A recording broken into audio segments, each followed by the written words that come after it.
Shadow, mysterious character who aids the forces of law and order, is in reality Lamont Cranston, wealthy young man about town. As the Shadow, Cranston is gifted with hypnotic power to cloud men's minds so that they cannot see him. Cranston's friend and companion, the lovely Margo Lane, is the only person who knows to whom the voice of the invisible Shadow belongs. Today's story, Phantom Fingerprints.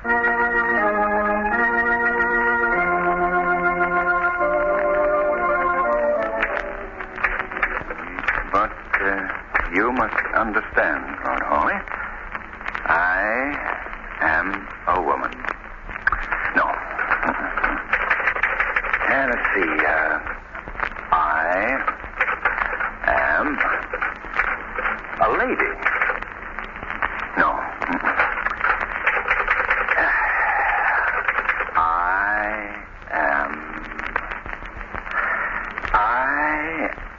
You am crazy. Did you say something, Margo? Oh, Lamont, you're marvelous. Well, what do you mean? You've been sitting at that typewriter for the past 3 hours, mumbling, I am a lady. I am a woman. Well, so you just don't understand how an author must search for the right word. Search? There was a manhunt. Well, now tell me, do you think she should say, I am a woman, or I am a lady? Well, it depends on what she is. Well, she's both. Why don't you play safe and just call her a female? Oh, now there you go again. Now, how do you think it would sound for her to stand up and say, I am a female? Well, I was only trying to help. Oh. Say, hadn't you a date with Commissioner Weston to take him to your rehearsal tonight? Oh, that's so. I did want to rewrite this scene and take along with me, though. Well, then call her a woman and let us go at that. Well, a woman isn't bad. It's very good. Yes. I am a woman. Say, that is good. I am a woman. Sheer genius. I am a woman. Now, come on. Let's get down to police headquarters.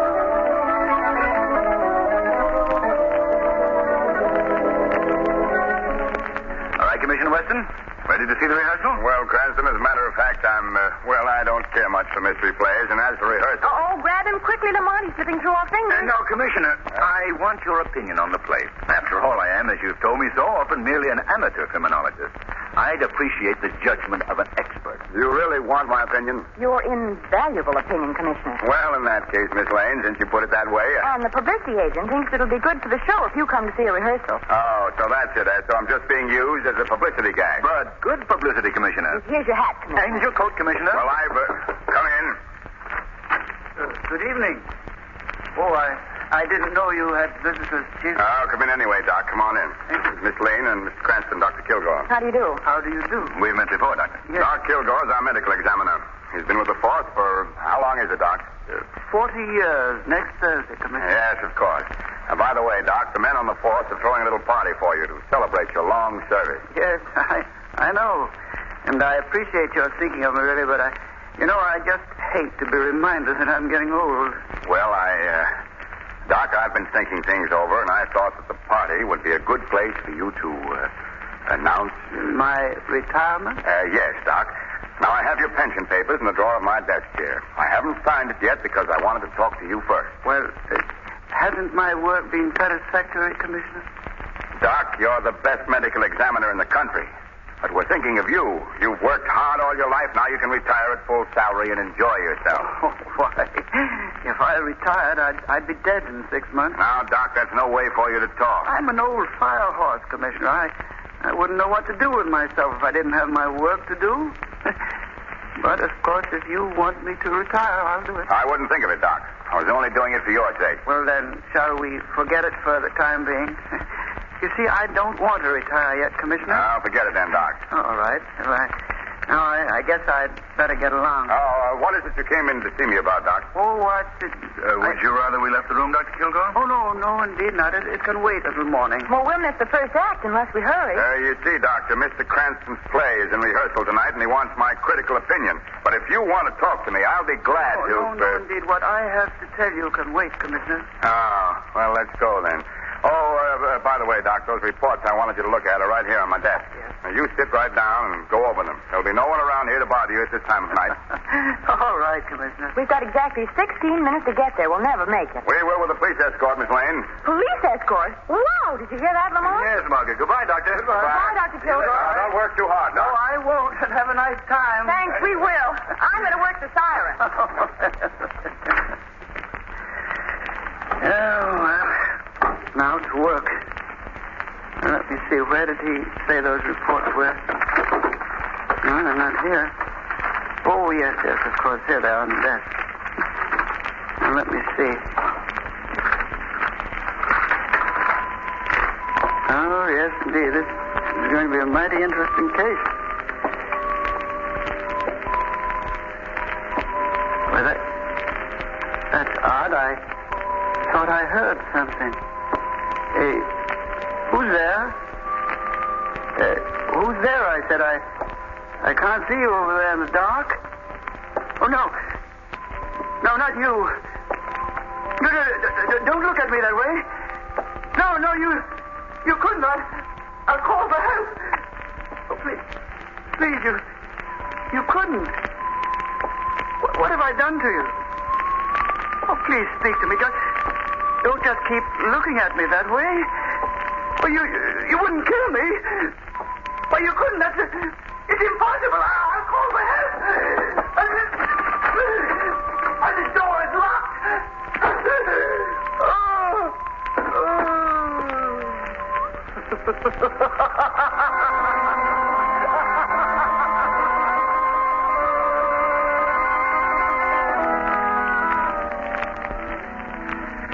Well, Commissioner Weston, what's your opinion? I think you've got a mighty nice theater here.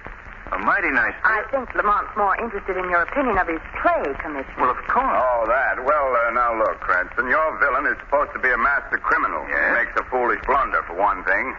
Well, then, you don't think a master criminal would leave his fingerprints around, even by accident? Emphatically, no. Well, I don't see why. You're being paged, Commissioner. Yes, one of my men from headquarters. Guy, what are you doing here, Giles? Well, Dr. Giles, hello. Chief, I've got bad news for you.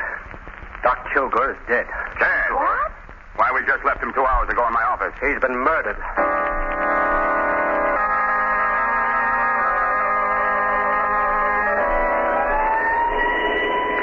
I know how you feel, Giles. I know how we all feel. Who did it? Who would want to kill him? I wish I knew, Giles. Step on it, Murphy. Yes, sir. Dr. Giles, you were Dr. Kilgore's assistant, weren't you? Well, he was more than just my superior. He was the best friend I ever had. He put me through medical school, got me the job as his assistant. Why, he was so good to everyone. Why should anyone want... Come on now, come on. Pull yourself together. Oh, I'll be all right. I'll be all right. Have you had a chance to examine the body? Yes, I have. What did you find? Doc had been stabbed at the base of the skull with a sharp instrument. Yeah. Death resulted almost immediately, Commissioner Weston. Poor old man. At least he never knew what happened. Chief, if it's the last thing I do, I'm going to bring the Doc's murderer to justice.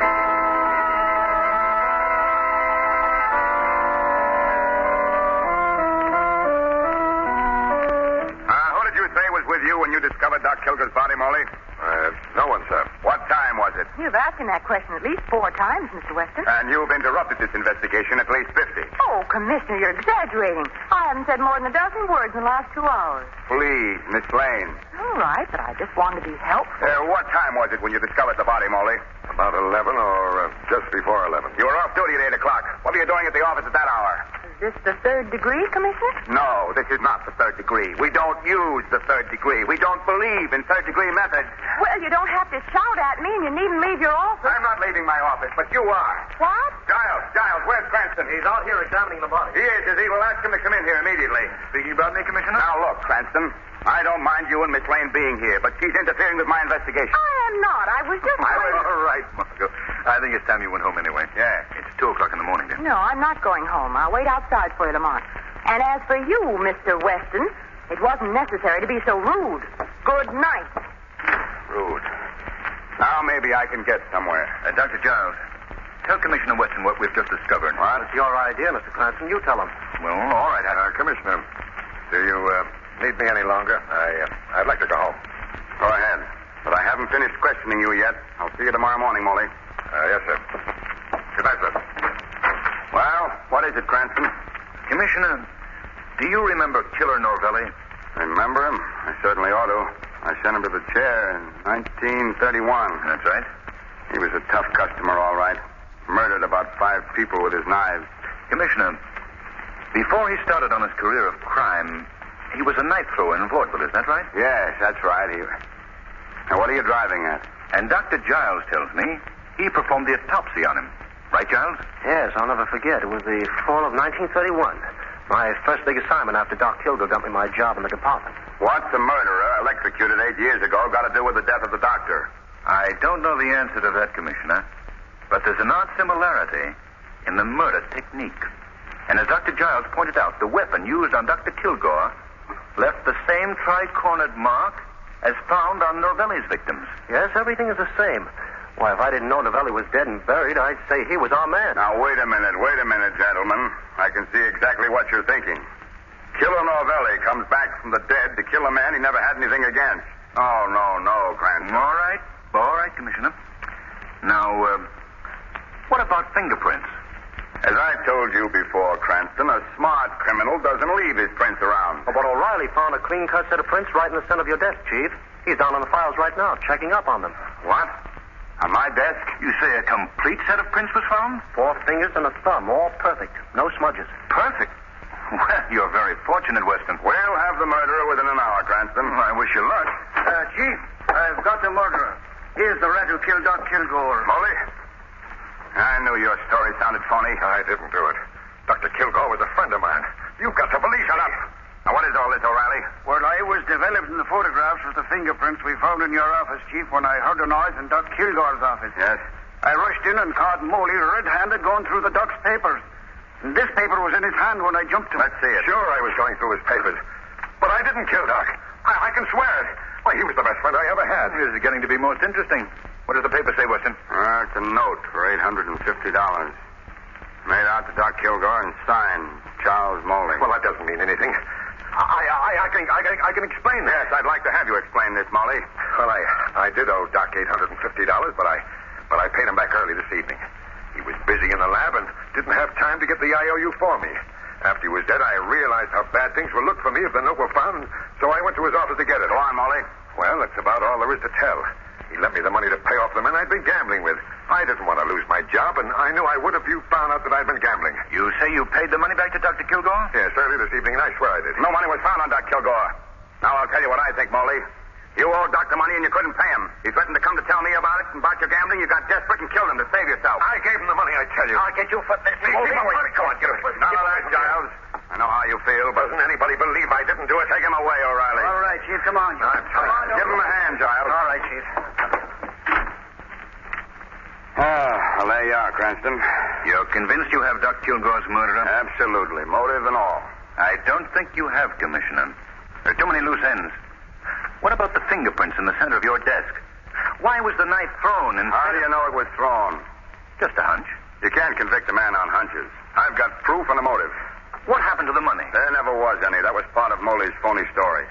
Oh, I see. You know, Commissioner, those fingerprints intrigue me. Well, go to work, Sherlock Holmes. Oh, for me, I'm going home and get some much-needed sleep. Come in. I'm sorry to bother you, Chief, but is O'Reilly here? No, he's busy. What did you want? Well, it's about the prints, Chief. The ones we found on your desk. What about them? Well, I've checked them, and I've rechecked them. And they don't make sense. What are you talking about? The fingerprints we found on your desk, Chief, belong to Killer Novelli. But he's been dead since 1931.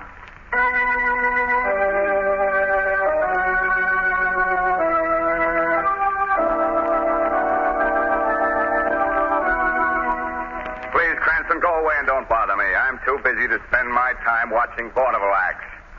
After all the excitement last night, I had about 2 hours sleep. Look at this desk, piled with mail. I'll never get through it all. You're missing something, Commissioner. There's a woman knife thrower on the bill who's simply terrific. I don't care if she is simply terrific. I can't... Knife thrower. A most interesting woman, Commissioner Weston. Madame Maria Novelli. Killer Novelli's widow, you know. Ah, Killer Novelli again. Cranston, if I hear that name again, I'll begin throwing things, and it won't be knives. But, Commissioner, don't you think that... Think. I'll... Go away, Miss Lane, please. Cranston, go write another mystery play or anything you want, but don't bother me. I got the murder of Doc Kilgore, and I got a motive, and that's all I need. I hope so, old man. I sincerely hope so for your sake. As for me, I've got a hunch. Come on, Margo. Bye, Commissioner. Goodbye. Margo, the Shadow is going to pay Madame Maria Norvelli a visit backstage at the Lyceum Theater.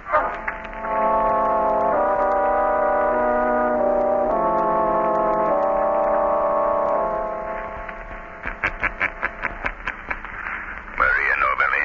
What? Who is there? I can see no one. It is I, the Shadow. You cannot see me, but I can see you. And you must answer my questions. Who are you? What do you want here in Maria Novelli's dressing room? Who murdered Doc Kilgore, Madame Novelli? I don't know what you mean. Is it Killer Novelli? Novelli? No. No, it could not be. He is dead. Novelli was your husband? Yes, but he is dead. Dead, I tell you. That is the truth? That is the truth. He was evil. He killed with the knives, the beautiful knives. I teach him the great art to throw the knives, and he used it to kill. Who else have you taught to throw the knives? Many. But there was one last year I taught him. He was very good. He learned quick. He learned as good as Novelli. I want him to join the act with me, but he... Go on. Go on. He say no. He say he got other reasons. Other uses for the knives. He is evil too, like Novelli. You aren't lying to me? No, it is true. Everything is true. What is this man's name? His name? Oh, no. That I cannot say. He make me promise not to tell. He say I'll kill you if you tell. You must tell me his name if I'm to help you. Oh, please. Please do not have that. Quickly, Madame Novelli, his name. All right. I will tell. His name is... Madame Novelli. She's dead.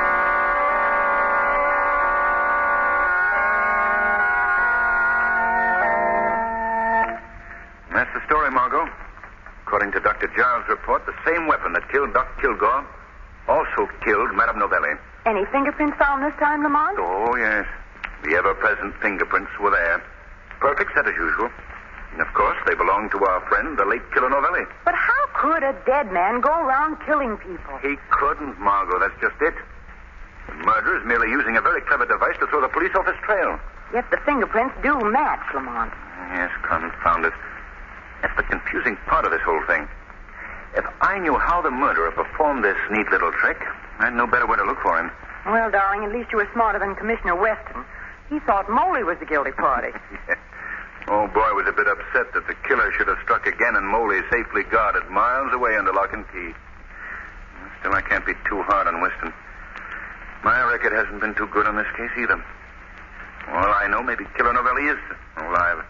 Maybe he's the man we're after all. Oh, I know that mood of yours when I hear it. Come on, Chief. You and I are going out for a nice brisk walk. Oh, it's getting pretty late, Margo. Besides, No, I won't take no for an answer. Now, come on. Here's my right. hat and my gloves and... Oh, dear, look at them. Just look at them. Look at what? Oh, your gloves. What's the matter with them? Well, they're ruined, that's all. Ruined. I just got them back from the cleaners, and they washed them instead of dry cleaning them. Now, look. Yeah. They've ripped. Of course they've ripped. All the oil's been washed out of the leather. If they had any sense, Hey, they'd wait a minute, know. Margo. Oil, leather, preserved. Margo, if the oil was still in the leather, the preserving oil, they'd still be good. The gloves, I mean. Lamont, sometimes That's I think... it, Margo. Of course that's it. You've just given me the one link I need to solve the case. But how? I don't understand what Remember I told you if I knew how the murderer performed his trick, I'd know where to look for him? Yes, but what... Well, Margo, right now the Shadow has to make a call on a gentleman in a dissecting laboratory.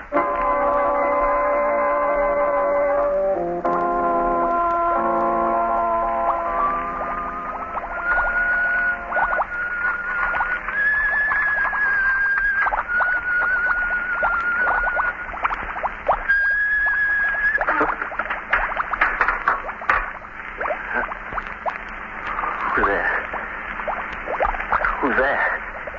Answer me or I'll... It's the Shadow, Dr. Giles. The Shadow? So sorry to interrupt your labors, but I must ask you to give me a very unusual pair of gloves you possess. What? Where are you? I can't see you. No. Unfortunately, you can't see the Shadow. I asked you for the gloves. No. What do you mean? You can't know anything about me. I know this, Giles.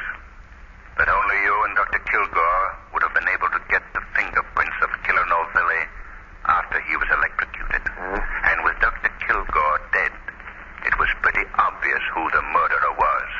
You know a little too much, Shadow. I have a knife in my hand.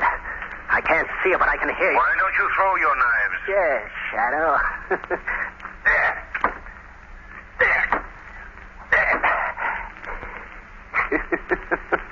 I've killed you. No, Dr. Giles.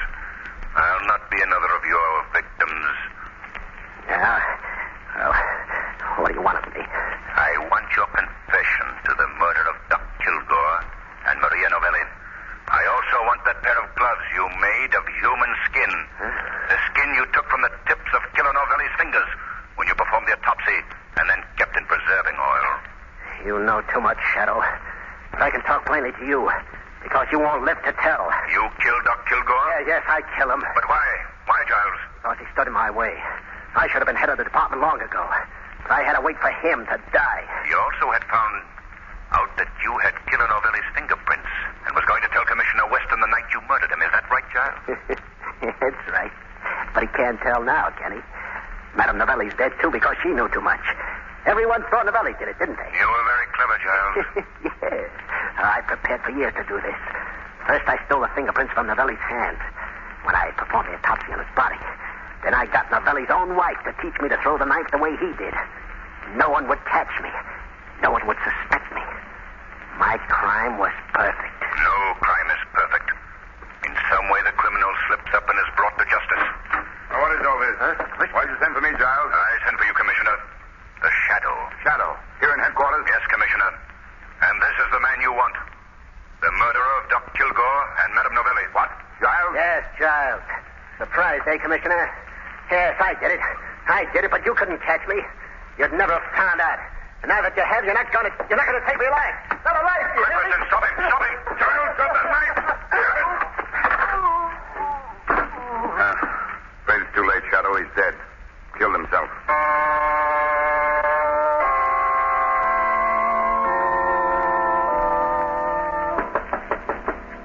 Come in. Hello, Commissioner. Remember us? Huh?